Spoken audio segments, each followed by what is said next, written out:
हे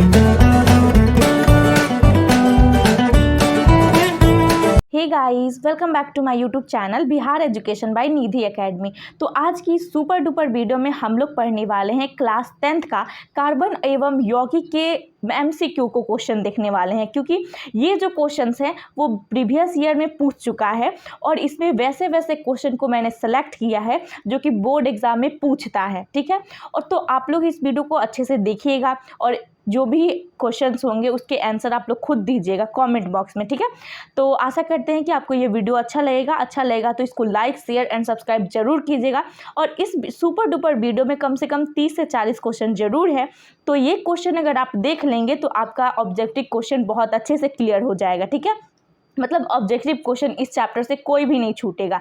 इस चैप्टर में जो भी क्वेश्चन आते हैं वो सारा सिलेक्टेड क्वेश्चन मैंने इस वीडियो में डाला है, इस क्वेश्चन में डाला है। ठीक है, तो आप लोग इस वीडियो को बिल्कुल स्किप मत कीजिएगा, अच्छे से इसको देखिएगा और अपने दोस्तों को भी इस वीडियो को शेयर कीजिएगा। ठीक है, चलिए फर्स्ट क्वेश्चन है हमारा क्या कि जो भूपट्टी होती है, भूपट्टी में खनिजों के रूप में कितने प्रतिशत कार्बन उपस्थित है? तो इसका आंसर होगा 0.02%। ठीक है, उसके बाद है आंसर कि 2 नंबर में कि भूपर्पट्टी तथा वायुमंडल में अत्यंत अल्प मात्रा में क्या उपस्थित है? तो इसका आंसर होगा कार्बन।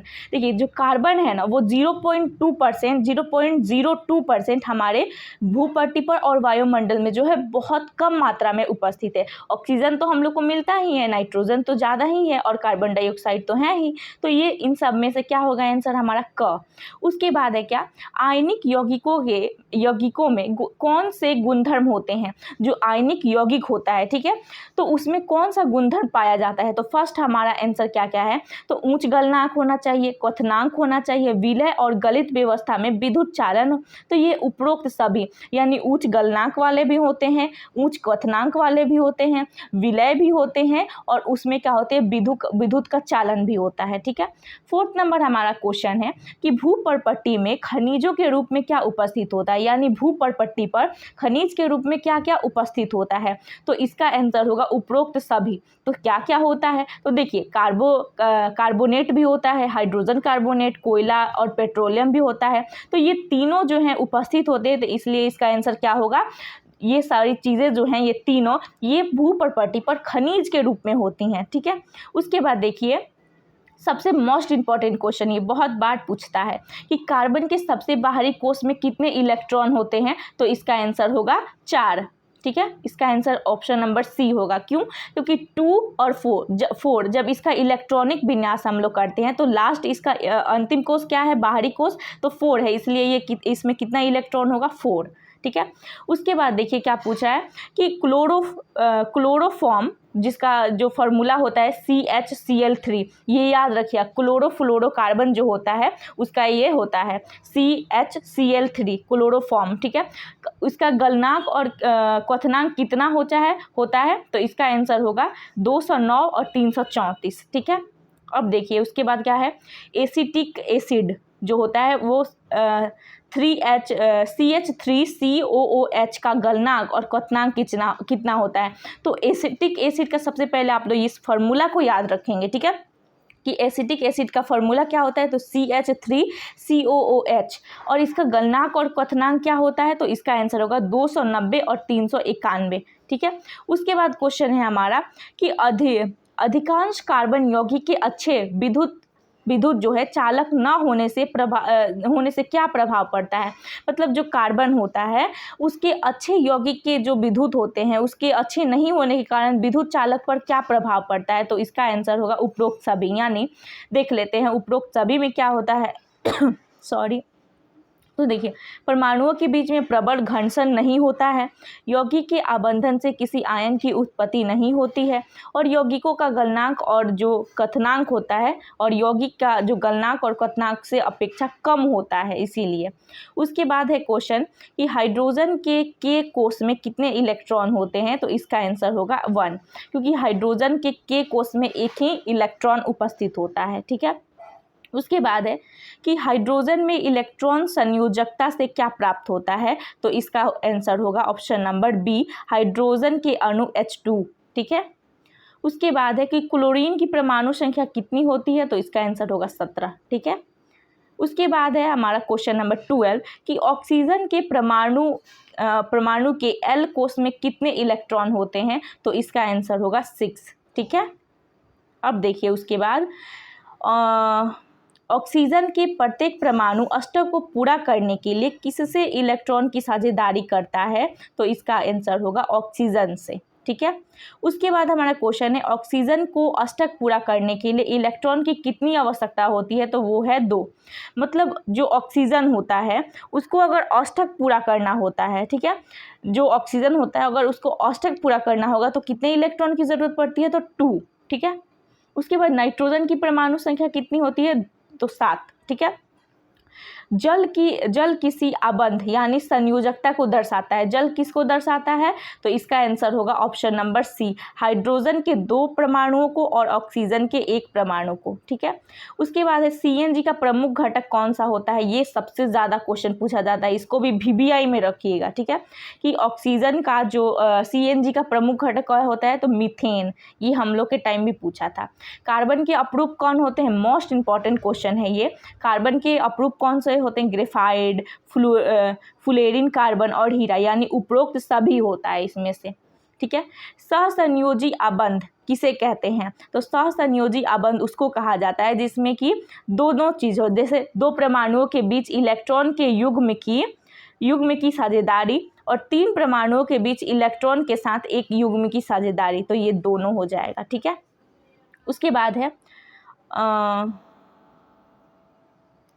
इसमें ऑप्शन नंबर ए होगा, क्योंकि इलेक्ट्रॉन जो 2 परमाणुओं के बीच में हम लोग पढ़े थे कि 2 परमाणुओं के बीच में अगर इलेक्ट्रॉन का एक युग्म की साझेदारी होता है तो उसको हम लोग क्या बोलते हैं, तो सहसंयोजी आबंध। सहसंयोजी आबंध यहाँ देखिए, ग्रेफाइट में कौन से गुण होते हैं, ग्रेफाइट जो होता है ये चिकना होता है और फिसलन होता है। ठीक है, विद्युत का सुचालक भी होता है और कार्बन के प्रत्येक परमाणु जो है इसमें आबंध 3 परमाणुओं के एक ही तन पर होता है, तो इसमें से तीनों जो है सही है, यानी उपरोक्त सभी। उसके बाद यहाँ से इंपॉर्टेंट क्वेश्चन आता है, वो ऊपर वाला थोड़ा आपको टफ लगा होगा, बट यहाँ से आपको लगेगा कि हाँ मुझे कुछ आ रहा है। ठीक है, चलिए तो इसको पढ़ते हैं। क्या है, आप लोग कमेंट बॉक्स में ज़रूर आंसर कीजिएगा सबका। तो देखिए, निम्न में से हाइड्रोकार्बन कौन है, तो इसका आंसर होगा ऑप्शन बी, क्योंकि इसमें हाइड्रोजन है और कार्बन है, दोनों है। ठीक है, उसके बाद देखिए CHO यानी CHO किसका अभिमूलक होता है, तो इसका आंसर होगा ऑप्शन नंबर ए, एल्डिहाइड। ठीक है, उसके बाद है कि CHO अभिक्रिया मूलक को क्या कहते हैं हम लोग, तो इसका आंसर होगा एल्डिहाइड। इसका भी आंसर क्या होगा, एल्डिहाइड।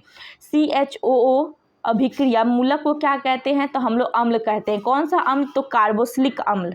ठीक है, उसके बाद है निम्न में से कौन जो है समावयी है, समावयी जिसका जो है अणुसूत्र सेम होता है, तो इसका आंसर होगा सी, क्या, C2H5OH CH3O CH3। ठीक है, उसके बाद क्या है कि निम्न में से कौन जो है सहसंयोजी यौगिक है, तो इसका ऑप्शन होगा ए, CH4। ठीक है, उसके बाद है कि निम्न में से किस हाइड्रोकार्बन के 3 आबंध होते हैं, तो इसका आंसर होगा ऑप्शन नंबर डी, C2H2।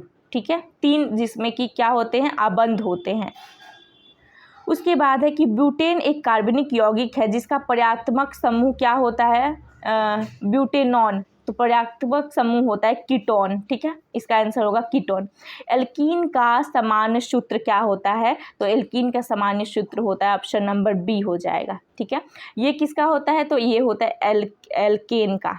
किस चीज़ का, एल्केन का होता है ये वाला, और ये वाला किस चीज़ का होता है, ये वाला नहीं। ठीक है, ये गलत है, ये वाला होता है एल्काइन का। उसके बाद हमारा ऑप्शन आता है एथाइल अल्कोहल का अणुसूत्र क्या होता है। एथाइल अल्कोहल बहुत बार पूछा गया है, तो इसका आंसर होगा C2H5OH, इसको याद रखेंगे। चीनी का रासायनिक सूत्र क्या होता है, तो C12H22O11। ठीक है, उसके बाद है कि CN+H2N+2 यानी कार्बन के दोगुना से 2 ज़्यादा कौन होता है, एल्केन होता है, तो ऑप्शन नंबर सी हो जाएगा। ठीक है, यानी अब बात करते हैं ग्लूकोज का फॉर्मूला क्या होता है, तो C6H12O6, ये हमने आपको बायो में भी पढ़ाया है। ठीक है। तो आपको अगर वीडियो अच्छा लग रहा होगा तो इस वीडियो को लाइक, शेयर एंड सब्सक्राइब जरूर कीजिएगा। कार्बोनिक ग्रुप के प्रतिकारक कौन है? तो इसका आंसर हो जाएगा ऑप्शन नंबर सी, कार्बोनिक अम्ल यानी कार्बोक्सिलिक अम्ल जो होता है उसका COOH, ठीक है। उसके बाद ऑप्शन नंबर हमारा देखिए, हीरा और ग्रेफाइट के कार्बन क्या हैं? तो हीरा और ग्रेफाइट के कार्बन जो है अप्रूव है, कार्बन की क्या है तो अप्रूव है। उसके बाद है मेथनोइक अम्ल का सामान्य सूत्र क्या होता है? तो फॉर्मिक अम्ल, ठीक है। फॉर्मिक अम्ल जो कि चींटी के काटने से चींटी के डंक से पाया जाता है, ठीक है, मेथनोइक अम्ल। उसके बाद है अल्कोहल श्रेणी के यौगिक में कौन सा अभिकारक समूह विद्यमान होता है? तो इसका नाम आंसर होगा OH यानी अल्कोहल में पाया जाता है जो, ठीक है। उसके बाद है ऑक्सीजन के 2 परमाणुओं के बीच कितने अबंध पाए जाते हैं? तो इसका आंसर होगा ऑप्शन नंबर बी, 2। नाइट्रोजन के अणु में कितने सहसंयोजन अबंध पाया जाता है? तो इसका आंसर होगा डी, 3। निम्न में से कौन यह सहसंयोजी यौगिक है? तो इसका आंसर होगा ऑप्शन नंबर ए, CH4। उसके बाद हमारा है क्वेश्चन कि सोडियम के टुकड़ों को एथेनॉल पे डालने पर कौन सी गैस मुक्त होती है? तो इसका आंसर होगा hydrogen gas, H2। Methane, ethane, propane किस श्रेणी में आते हैं? तो इसका आंसर होगा ए, समजातीय श्रेणी में। निम्नलिखित में से एथेनोइक अम्ल का तनु घोल क्या होता है? तो इसका आंसर होगा सिरका। हेक्सेन का रासायनिक सूत्र क्या होता है? तो इसका आंसर होगा ए, क्योंकि हेक्सेन HC6 होगा, ठीक है। अभिक्रिया समूह OH बड़ा C डबल बॉन्ड O वाले यौगिक को हम लोग क्या बोलते हैं? तो कार्बोक्सिलिक अम्ल बोलते हैं। प्रोपीन C3H5, ठीक है, में से निम्न कौन सा है? ठीक है, तो निम्न कौन से हैं? तो इसका आंसर होगा हमारा डी नंबर, एल्कीन समूह के।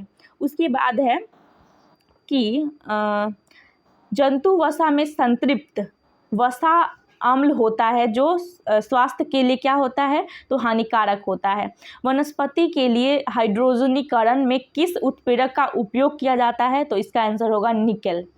एक अणुसूत्र परंतु विभिन्न संरचना सूत्र वाले को हम लोग क्या बोलते हैं? तो समावयी, ठीक है। ये बहुत इंपॉर्टेंट क्वेश्चन था। C2H12 कार्बनिक यौगिक के एथाइन कहा जाता है। इसके 2 कार्बन परमाणुओं के बीच क्या होते हैं? तो इसका आंसर होगा 2, ठीक है, ऑप्शन नंबर बी। उसके बाद है प्रोपेन की आणविक संरचना क्या होती है? तो यही होती है प्रोपेन, मतलब थर्ड वाले को हम लोग प्रोप बोलते हैं, ठीक है। तो इसका आंसर होगा ऑप्शन नंबर बी। कार्बन और हाइड्रोजन के योग से बने को हम लोग हाइड्रोकार्बन कहते हैं। दोहरे अबंध वाले हाइड्रोकार्बन को क्या बोलते हैं? तो इसको बोलते हैं एल्कीन, ठीक है। यौगिक की ऐसी श्रृंखला जिसमें कार्बन श्रृंखला में स्थित हाइड्रोजन के एक ही प्रकार के पर्याक्तमक समूह प्रतिस्थापित होता है उसे हम लोग क्या कहते हैं? तो इसका आंसर होगा ऑप्शन नंबर बी, समजातीय। नीचे पर्याक्तमक समूह का फॉर्मूला दिया है जिसमें से कीटोन बताना है हमको, तो कीटोन में यही आता है, ठीक है। उसके बाद हमारा है प्रोपाइन का सूत्र क्या होता है? तो इसका आंसर होगा ऑप्शन नंबर ए, ठीक है। उसके बाद हमारा क्वेश्चन क्या आता है कि अपमार्जक लंबी श्रृंखला वाले कार्बोक्सिलिक अम्ल के लवण होते हैं। तो इसका आंसर होगा ऑप्शन नंबर बी और सी, क्योंकि अमोनियम लवण भी पाया जाता है और सल्फोनेट लवण भी पाया जाता है। उसके बाद है अपमार्जक से क्या बने होते हैं? तो इनमें से सभी, शैम्पू भी बना होता है, इजी सर्फ भी बना होता है, सर्फ एक्सेल भी बना होता है, तो सभी हैं। साबुन आयनिक भाग जल में घुलता है लेकिन कार्बन श्रृंखला भाग निम्नलिखित में से किस चीज़ में घुलेगा? तो इसका आंसर होगा लवण में। कार्बन क्या है? तो कार्बन तो हम लोग जानते हैं अधातु है, ठीक है। निम्न में से कौन कार्बन की अप्रूप है? तो तीनों कार्बन की अप्रूप है। संतृप्त यौगिक कौन है? संतृप्त यौगिक कौन है? तो एकल आबंध को हम लोग बोलते हैं, ठीक है। ऑप्शन नंबर बी गलत है। उसके बाद देखिए एथाइन अम्ल का आंसर क्या होगा? तो इसका आंसर होगा एथेनोइक अम्ल, ठीक है। तो इसका आंसर होगा ऑप्शन नंबर ये, ठीक है। उसके बाद है ऑप्शन नंबर सी ही होगा, ठीक है, एथेनोइक अम्ल का। उसके बाद है जिसका आंसर है CH3COOH, ठीक है। एथेन का आणविक सूत्र C2H6 है जिसका क्या होता है? तो सहसंयोजी अबंध कितने हैं? तो इसमें पाया जाता है 6। ठीक है। कार्बोक्सिलिक ग्रुप की पहचान कैसे करेंगे, तो जिसमें COOH लगा हो उसको कहते हैं, ठीक है। तो यहाँ तक जो था हमारा लास्ट क्वेश्चन था 61 तक, तो यहाँ तक हम लोगों ने क्वेश्चन को कंप्लीट किया। मैंने इसलिए आपको जल्दी जल्दी बताया क्योंकि आप लोग क्या कीजिएगा, जो भी क्वेश्चन है, हमने जो भी क्वेश्चन बनाया उसको अभी से टाइम है, उसको एक नोट में लिखिएगा, एक अलग कॉपी बना लीजिए ऑब्जेक्टिव के लिए, और क्वेश्चन लिखिएगा और डायरेक्ट आंसर लिखिएगा, सिर्फ क्वेश्चन और आंसर, ऑप्शन नहीं लिखना है, और उसको याद कर लीजिएगा, ठीक है। तो ऐसे याद कर लीजिएगा, वो सब बनाइएगा, तब जाके प्रैक्टिस होगा। इस चैप्टर में सबसे ज़्यादा प्रैक्टिस खोजता है, तो जितना आप प्रैक्टिस कीजिएगा अबंध बनाने का, एल्केन एल्काइन का फार्मूला यूज़ करके उनका सूत्र निकालने का, तो बहुत अच्छा होगा। क्योंकि ये जो चैप्टर है बहुत ज़्यादा मतलब थोड़ा हार्ड है, तो आप लोग को से बस यही कहेंगे कि आप लोग इस वीडियो में जो भी पढ़े हैं उसको बस नोट बनाइएगा और याद कर लीजिएगा, इसमें से ज़रूर क्वेश्चन पूछता है, ठीक है। तो यहाँ तक बने रहने के लिए धन्यवाद। आप इस वीडियो को लाइक शेयर एंड सब्सक्राइब जरूर कीजिएगा। Thank you.